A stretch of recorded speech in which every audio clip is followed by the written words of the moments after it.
Welcome to my YouTube channel. The film begins with a series of images depicting all manner of scientific violence. 4 children all over the world. One night, a massacre occurs in the children's ward. Search parties are deployed in the nearby forest, looking for the 2 runaway children. One of them is a girl, who runs away to avoid the same fate as the others in the ward. The search party manages to capture another, a small boy who is brought before Dr. Beck. She complains about missing the girl, but concludes that catching her was no easy task, considering the special conditions of children. She tells the search leader, Mr. Choi, who the girl is. Condition is different from his, so they decide to leave the girl out, believing that she won't survive for long anyway. In the early hours of the morning, a farmer finds the missing girl, which is dirty and in terrible condition.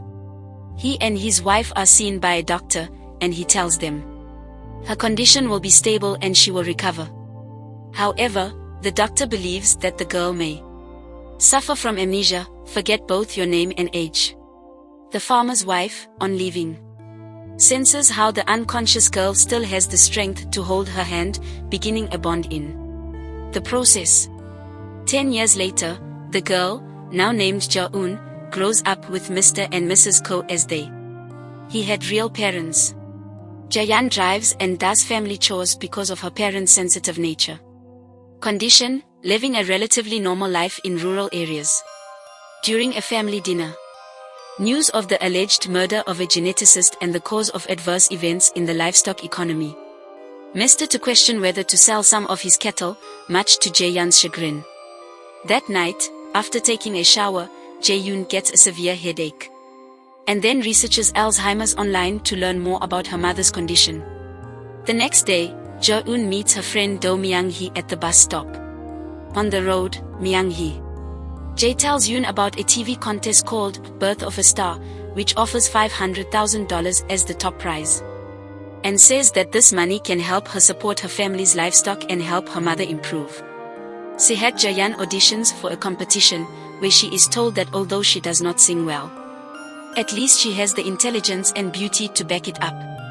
To everyone's surprise, Ja-yoon earns a perfect score to participate later in the show. The Ko family and Myung-hee see Ja-yoon auditioning at night, praising her performance. Suddenly the atmosphere becomes tense. While on the show, Ja-yoon is asked by the hosts if she has any special talents, and she replies that she can do some kind of magic, which worries her parents, reprimanding Ja-yoon. Myung-hee explains, no need to worry about them, because it will only get her extra points on social media. But before she can continue to defend her friend, the phone rings. Myung-hee answers, only for the speaker to remain silent. While Myung-hee goes to sleep, Mr. and Mrs. Ko talk to Ja-yoon about the dangers of exposing yourself too much to the public, while her mother is both worried. Her father and Ja-yoon believe she won't survive and stay there with them, but with some people. Extra money. Before falling asleep, Ja-yoon experiences another headache, discovering that there are some men in the mountains are watching his family. The next day, the girls board a train to Seoul, sharing. Ja-yoon immediately eats the boiled eggs. They are interrupted by a mysterious chuckle boy sitting across, who claims to know Ja-yoon, even calling her by the nickname MS, which he goes so far as to intimidate her, telling Ja-yoon that there's no need to hide any secrets. Speaking in English, but soon the boy realizes that Ja-yoon doesn't know anything about what he's talking about. To check his suspicions, the boy almost slaps Ja-yoon, but stops his hand just before impact, detecting something that leaves Ja-yoon crying. After Myung-hee makes a fuss against him, the boy ends up leaving them, but tells Ja-yoon to meet again. While switching wagons, the boy effortlessly kills a guy he accidentally bumped into, and throws the corpse off the train. Even though the girls are late for the live program, Ja-yoon ends up giving an excellent performance, so much that she manages to advance to the quarterfinals.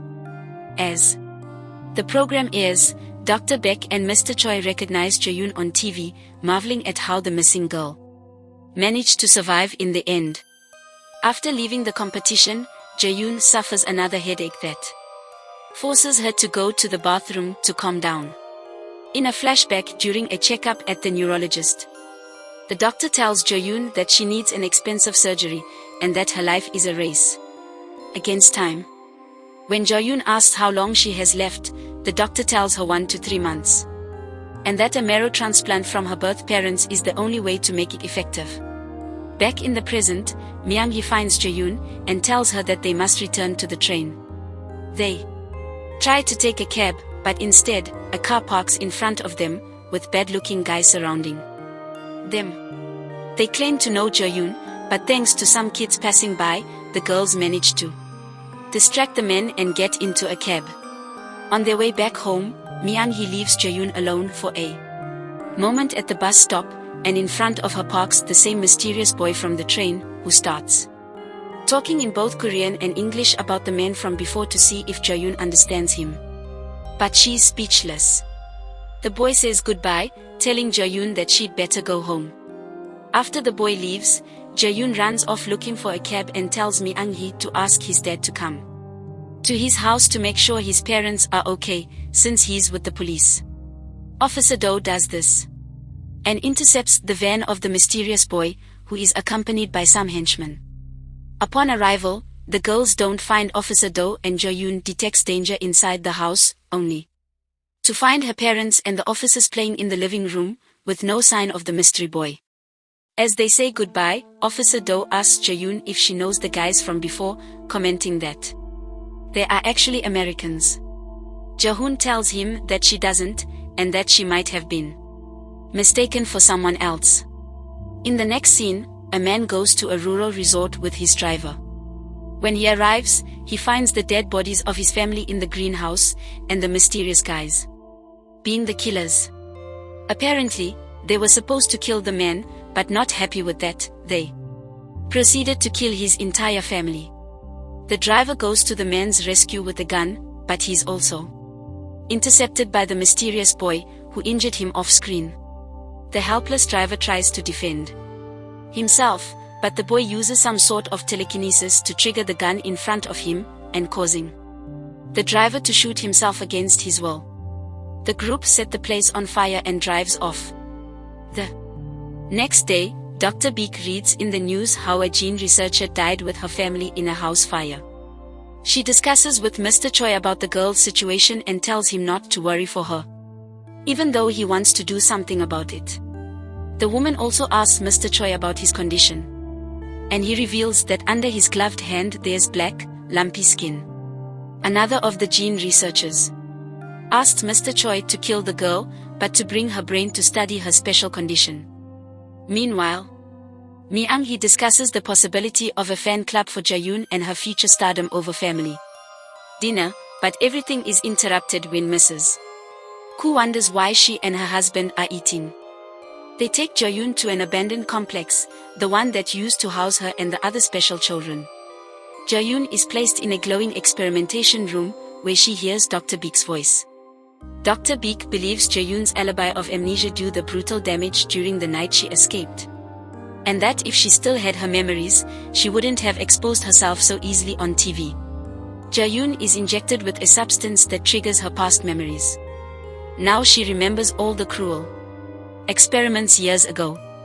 Dr. Beek claims to be the best brain specialist in the world, and to be the one who created Ja-yoon, giving superhuman abilities to the girl.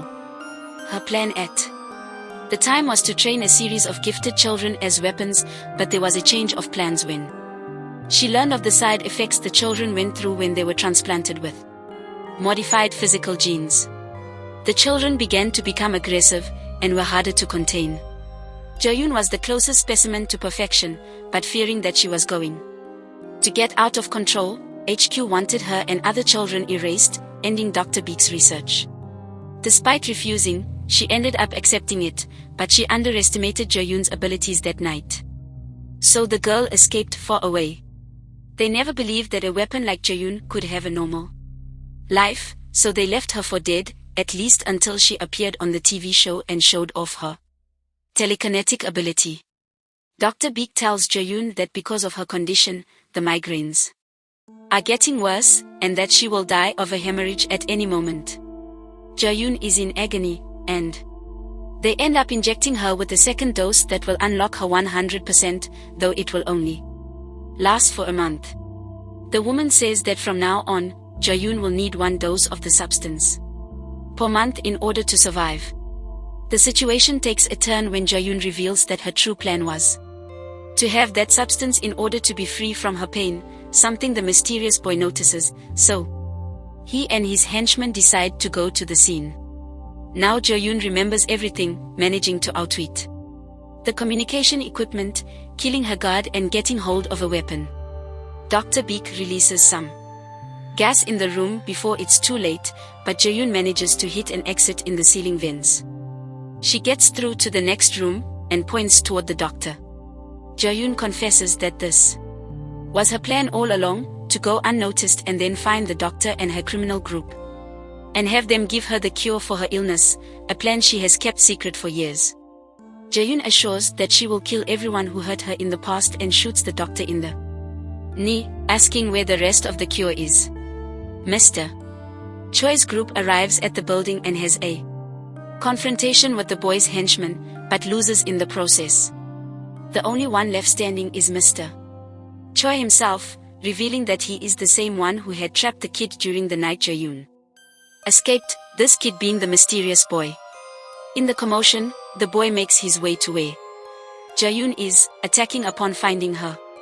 They both trash talk each other about the night they ran away, and before he can do anything, Ja-yoon charges at the boy, showing her clear superiority. The two have an intense fight, receiving sharp impacts, but with no significant injuries. Ja-yoon taunts the boy by subduing him several times, and even though he hurts her, she doesn't even flinch. Ja-yoon ends up throwing the boy through the wall into the control room. She grabs a gun and reshoots the doctor, who was trying to escape across the hall. The boy takes another gun and shoots at Ja-yoon. They both use their telekinetic abilities, but Ja-yoon is still in the lead. Even a clear cut through her hand can stop Ja-yoon, who has a super fast regenerative system. Just before taking out the boy, Ja-yoon is shot in the back. It was Mr. Choi, who also shoots one of the mysterious young man's colleagues in the head just before she kills the doctor. Dr. Beek thanks Mr. Choi for saving her, but before she can say something else, Mr. Choi kills her. The boy's colleague manages to get to her feet and lunges at Mr. Choi. The two engage in a rather close fight, but Choi manages to win, only to realize that he has Ja-yoon on his tail. He tries to take her on, but he's no match for the perfect specimen, who takes him out completely. Ja-yoon has one last conversation with the boy before killing him, but he shows her the last dose of the cure. He extorts Ja-yoon by telling her where the rest of it is, but this is just a distraction for his colleague to attack her from behind. However, Ja-yoon blocks and blows up her face, even though the boy is behind her. Pointing a gun at her, Ja-yoon is powerful enough to freeze him. She stabs him several times, and before she shoots, the boy makes her question whether it's all worth it, since at the end of the day, their condition doesn't allow them to live for long, and Ja-yoon can't go back to the life she used to have before. She tells him that she doesn't care and will continue to live as Ja-yoon. She asks again where the other cure doses are, but the boy scoffs and refuses to talk. Everything goes dark and a gunshot rings out. Ja-yoon manages to find the other doses in the building, abandoning it on her own as she did years before. Watching her flee, the facility is seen to explode, eliminating all evidence. Ja-yoon returns to the farm, which is surrounded with patrols, so she just decides to run away. The next scene shows Mr. Koo next to his unconscious wife in the hospital, sensing the arrival of his daughter. Ja-yoon offers Mr. Koo the case with the cure, telling him to use it on his wife for 8 months so her condition will stop worsening. When Mr. Koo asks Ja-yoon if she will need the cure, she says a couple of doses will be fine. Before leaving, Mr. Koo explains to Ja-yoon that some of their livestock died when she appeared in their lives, so he feared that they were raising a witch. He confesses that he had regretted adopting her, but the factor that changed that was his wife, convincing him to raise Ja-yoon together and make her a lovely child. It all ends with young Mi in the hospital, watching from the distance as her friend walks away alone. 3 months later, at a seaside house, Ja-yoon appears in front of a woman in a wheelchair, showing her a briefcase full of doses of the cure. However, Ja-yoon says she needs something more permanent, so she asked for her help. The woman calls someone else in the room, and Ja-yoon tells this new guest, a girl with scars on her face, that if she lays a finger on her, she will kill her. Thank you for watching. Together with a couple of strangers, wanting to know where their daughter had gotten to, Ja-yoon tries to calm her down, but it is shown how her mother's condition has worsened to the point of not recognizing her. Before going to sleep, her mother reveals that she found evidence about Ja-yoon searching for her biological parents. Already sleeping, Ja-yoon gets a new headache, not realizing that her house has been broken into. When she realizes this and goes to get her parents up, a gun is pointed at her head, finding that her house is full of mercenaries holding Mi-young-hee hostage. They're the same guys who had offered them a ride to the train before. And their leader reveals that this isn't the first time he and Ja-yoon have met, and how she was the cause of his multiple scars. Ja-yoon tells him that he's mistaking her for someone else. And just as they slightly cut Mi-young-hee's neck, Ja-yoon manages to wriggle free of her shooter and uses his gun to kill all the mercenaries there. Now she takes on the leader on her own, defeating him easily. Ja-yoon kills the man and feels herself awakening from a trance, only to find a fearful Mi-young-hee by her side. The mysterious boy appears on the scene and reveals that his group is also in the house. He congratulates Ja-yoon, thinking that her memories finally came back. He then asks to a scared Mi-young-hee if she thinks her friend is weird, since she has an above-average level of intelligence despite never studying. In addition to her innate gifts in singing and dancing, and learning a language just by hearing it once. Ja-yoon doesn't really know what the young man is talking about, so he ends up believing her and asks her to accompany them to recover her memories. Despite her friend's advice not to go, Ja-yoon agrees to go, under the threat that if she doesn't, they'll kill everyone she knows.